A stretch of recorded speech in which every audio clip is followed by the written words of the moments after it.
dia, Nelly. Bom dia a todos da Rádio Cultura. Mais uma vez agradeço pela oportunidade de estar aqui e fazendo o que a gente pode fazer, o que está no alcance da gente, mas principalmente o dever de informação, o consumidor ele tem que ter esse direito à informação e a gente procura chegar nesses consumidores da melhor forma. E como a gente sabe que a Rádio Cultura tem uma grande audiência, então nós estamos no lugar certo para isso. Muitos golpes acontecendo na praça? Muito. Em específico, me chamaram para falar sobre empréstimo consignado e é justamente sobre isso que o PROCON mais trabalha hoje na linha administrativa, na via administrativa. Eu tenho que falar umas coisas para a gente chegar dentro do assunto realmente, de fato, empréstimo consignados. A via administrativa, existem duas vias para o cidadão procurar os seus direitos, certo? Direito lesado. Via administrativa e via judicial. Na via administrativa, que é o PROCON, o consumidor, ele tem que provar a sua alegação. E na via judicial, como inverte o ônus da prova, o consumidor vai alegar, claro, vai juntar as provas que você tem que ter, a documentação, só que como inverte o ônus da prova, é o fornecedor que tem que provar que o consumidor está errado. Então, vamos ao empréstimo consignado. O empréstimo consignado, ele é lícito, né? Está à disposição da população brasileira e para nos socorrer. Você está precisando, né, de repente, de um dinheiro, você se socorre aos empréstimos consignados. Porém, o modo que está acontecendo, ele é ilegal, ele é imoral, ele é injusto com o consumidor. Porque, principalmente nesta pandemia, o que tem de empréstimo consignado não solicitado para o consumidor é inacreditável. E a maior parte são consumidores idosos e pobres. Pobres que ontem, por exemplo, chegou uma senhora desesperada, que ela foi entrar na conta dela, não tinha um centavo mais. Não tinha um centavo. E essas questões de empréstimos consignados, o PROCON é uma peça muito pequenininha, é uma veia muito estreitinha, para poder, um dia, acabar com essa ilegalidade que está acontecendo com o consumidor. Mas o que cabe ao PROCON nós estamos fazendo. Só que nós só vamos continuar fazendo, nós só vamos conseguir algo se o consumidor procurar o PROCON. Quanto mais consumidores apresentarem essa reclamação no PROCON, maior a informação que nós vamos levar a esse fornecedor. Você tome cuidado, porque o PROCON está de olho. O PROCON não vai ficar quieto.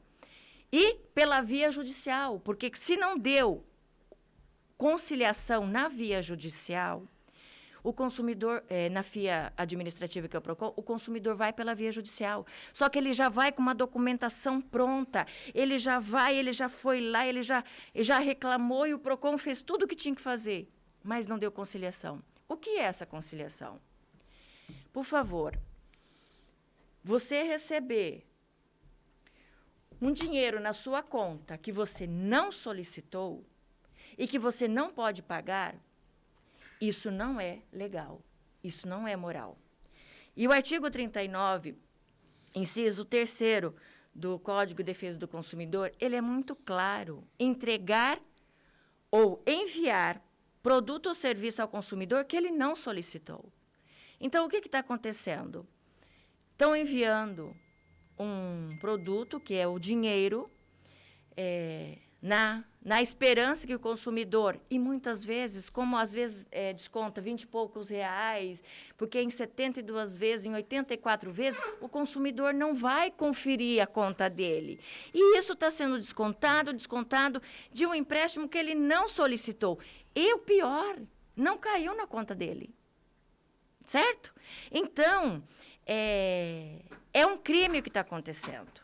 Só que para a gente agir, o consumidor tem que saber disso. E o consumidor sem cultura, sem estudo, pobre, como que ele vai saber disso? Então, a gente tem que fazer com que chegue essa informação. O consumidor idoso, que ele não tem acesso à sua conta, que a família socorra ele nessa hora, para ver se realmente está tudo certo. Tá, Claudineia, tem como agir na fonte, porque, especialmente consignado, se o sujeito quiser começar a ser incomodado, é só ele ter aposentadoria. Se ele vai se aposentar amanhã, ou hoje... auxílio, ou auxílio, aposentadoria, coisa assim. Exatamente, qualquer benefício. Tá. E tem como agir na fonte, porque tem vazamento de dados aí. Com certeza. Isso é o próximo assunto, tanto é que eu abri aqui a lei do superendividamento, que é a lei agora aprovada, a lei 14.181, de 1º de julho de 2021, Nélio. Essa lei, que ainda não está totalmente clara como vai funcionar para o consumidor, mas uma coisa foi muito importante, porque é isso que a gente esperava, o PROCON esperava exatamente isso. Espera lá, é proibido, mas o que vai ser feito na fonte, contra essa fonte? Isso que eu estou falando, o PROCON é uma coisa muito pequenininha, uma veia muito pequena para atingir os grandes, os bancos, as imensas financeiras. Então, esta lei, ela acrescentou ao Código de Defesa do Consumidor o artigo 54C, que diz o seguinte: é vedado expressa ou implicitamente na oferta de crédito ao consumidor, publicitária ou não, assediar ou pressionar o consumidor para contratar o fornecimento de produto, serviço ou crédito, principalmente se tratar de consumidor idoso, analfabeto, doente ou em estado de vulnerabilidade agravada, ou se a contratação envolver prêmio. Então, não é totalmente o que a gente precisava, mas isso daqui, o consumidor chega lá, e eu peço prova nesse respeito, printa a quantidade de ligações por dia, Nélio, tá? Oferecendo empréstimo consignado, a quantidade de mensagens no SMS, oferecendo empréstimo consignado. Então, mas o que vai depender para a gente pegar aí essa fonte? O consumidor e até o PROCON.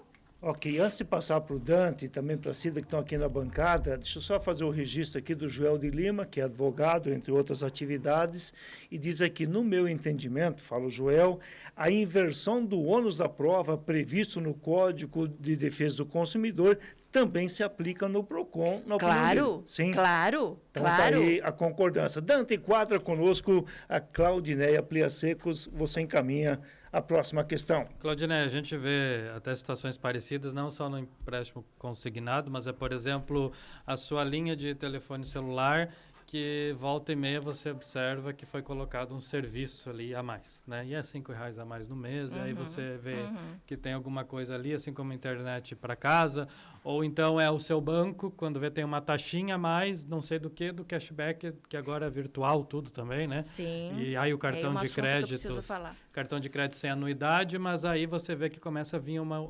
anuidade, e daí a pessoa vai ver que foi aceito um pedido de cashback, e eles explicam lá, por isso que começou a vir. E a pessoa não pediu nada disso, né? E sabe que não pediu. Mas aí você tem que provar que você não pediu. Você acaba tendo um trabalho a mais do tempo da sua vida que você não tem, às vezes. É uma injustiça com o consumidor. Uma injustiça que você trabalha o dia inteiro, às vezes não tem tempo de ficar correndo atrás disso. Exatamente. E é tudo virtual, e é tudo por telefone, tudo demorado. Sim. Às vezes você fica 30 minutos esperando a ligação e passa de um atendente para o outro, a ligação cai, você tem que ligar de novo. Sim. Então é um incômodo. São horas que a pessoa perde para provar aquilo que ela não fez. Né? Qual que é a punição que pode acontecer? A pessoa que cai nisso, como que ela pode ter ressarcimento? O que ela faz? Ok. Você vê que tudo depende da verificação do próprio consumidor. Você constatou que está acontecendo isso, que você está pagando por algo que você não solicitou, você vai levar o mínimo de prova, óbvio. Né? O que você vai fazer nesse caso? Você vai pegar ali e vai ver o que está sendo descontado e você vai levar como prova para você. Quando eu disse da produção de provas, é o seguinte, o consumidor ele tem que levar o mínimo que seja, entendeu? Para que o PROCON entre em contato com o fornecedor, porque tem o princípio do contraditório e da ampla defesa, que se aplica a qualquer fato na vida do cidadão brasileiro.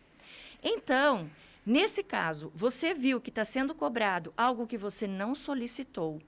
Você tem 2 caminhos, como eu disse. Pelo PROCON, você vai levar essa prova juntamente com os seus documentos pessoais, mais o comprovante de residência, para o PROCON ser municipal, e o PROCON vai entrar, os atendentes vão entrar em contato com o fornecedor.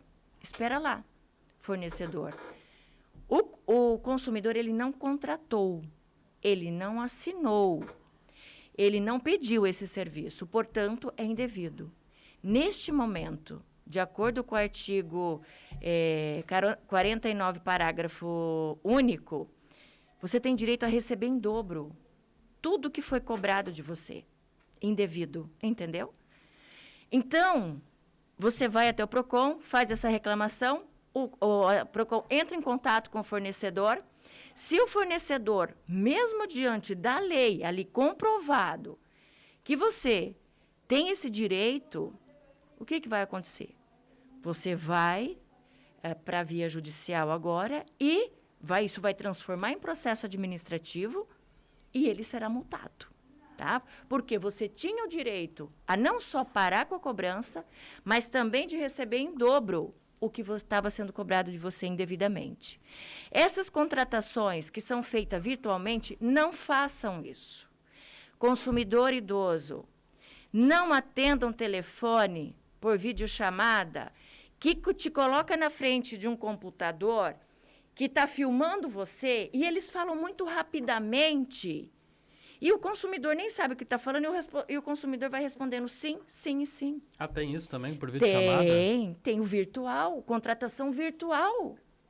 Tem, gente, tem isso. Agora chegou um consumidor lá, que até o advogado dele veio falar comigo, exatamente isso, você abre lá o processo, a defesa do fornecedor é qual? Não, está aqui, ó. Tem o print, a foto, aparecendo o consumidor na casa dele, sei lá, e está aqui. Ele fez sim. Ele disse sim a esse contrato de empréstimo, então ele fez esse empréstimo. Entendeu o que eu estou dizendo? E ele não assinou nada.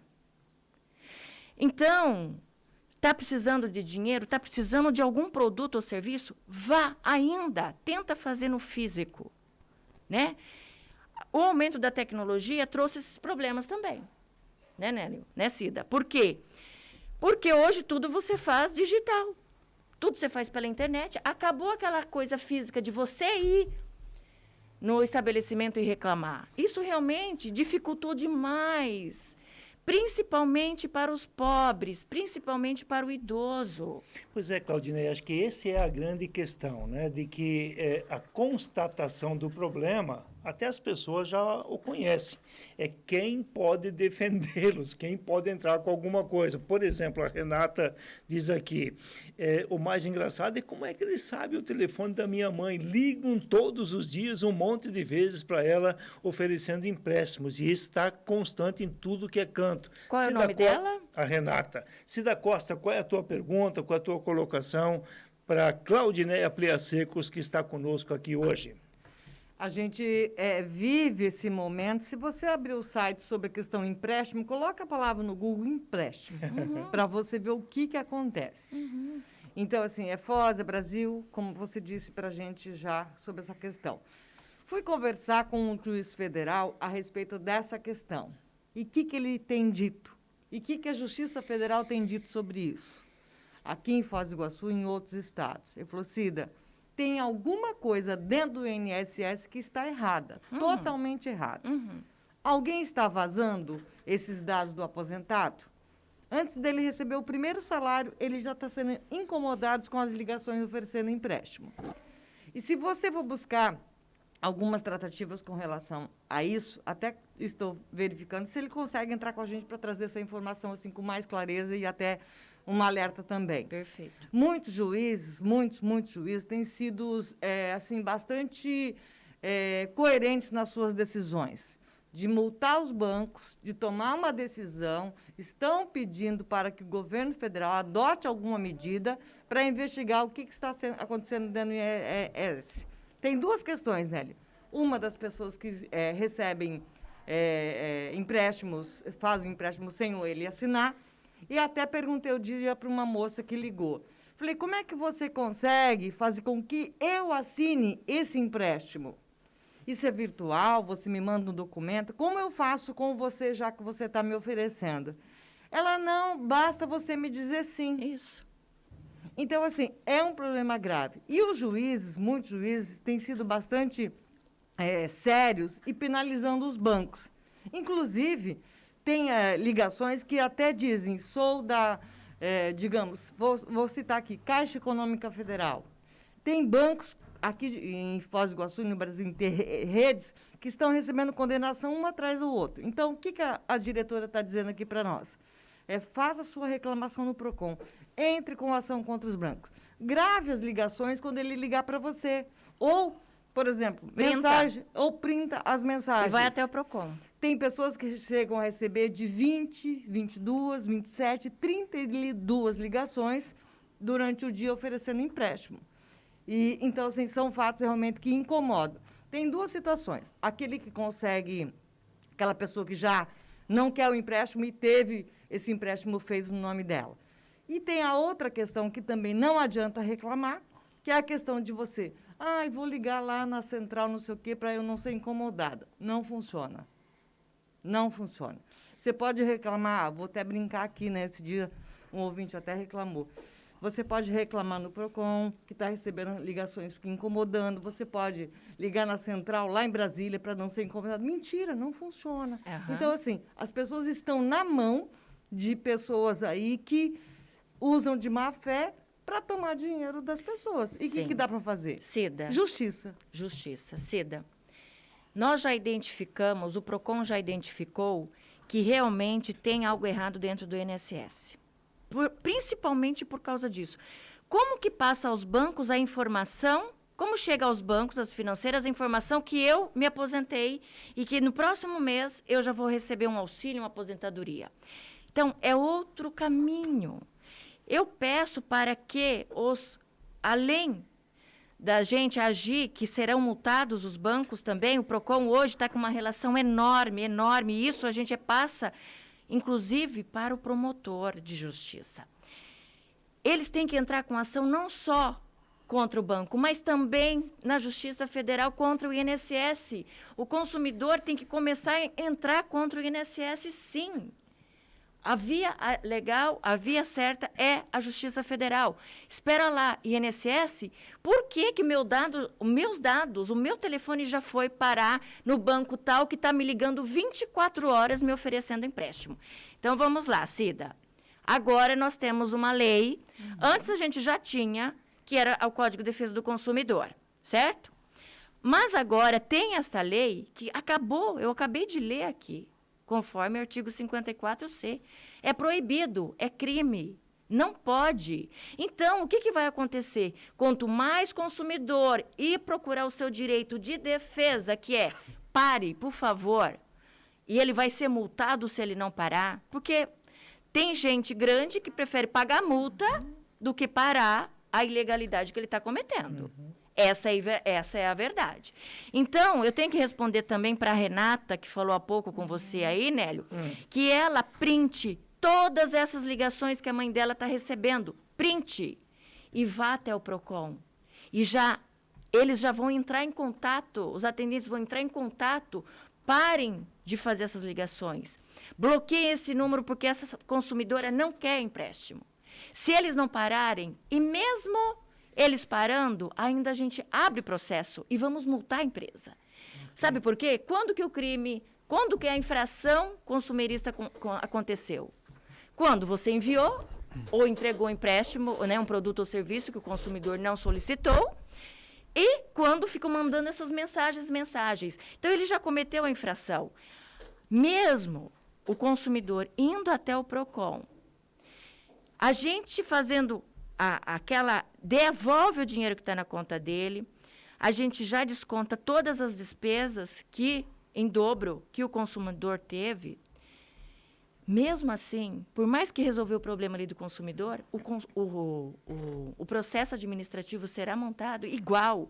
E daí vamos multar o banco. Ok. Porque a infração já cometeu. Perfeito. Tem uma série de perguntas aqui, muitas são na mesma direção. Já encaminhamos e vamos ouvir aqui a orientação para os nossos ouvintes, mas isso depois do nosso intervalo comercial.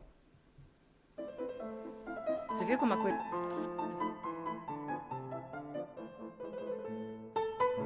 12 horas, 7 minutos. Rádio Cultura 820.